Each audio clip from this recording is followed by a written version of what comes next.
Welcome to my first mini blog. কিছুদিন আগে আমি এই গিফটটা পাই, সাথে এই নোটটাও।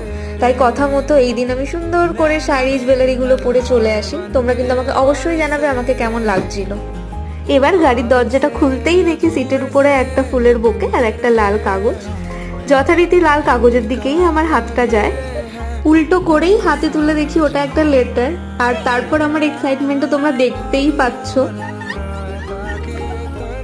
ওটা পেয়ে আমি এতটাই খুশি হয়ে গেছিলাম যে ফুলটাকে ফুল ইগনোর মেরে দিয়েছি। তারপরেও আমাকে ডেকে ফুলটা দিল। ফুলটা পেয়েও আমি প্রচন্ড খুশি হয়ে গেছিলাম। ফুল পেতে কারই না ভালো লাগে। আমি একেবারেই বুঝে উঠতে পারছিলাম না যে লেটারটাও কখন লিখলো। না পেরে ওকে জিজ্ঞাসাই করে নিলাম। এবার লেটারটা পড়ার পালা।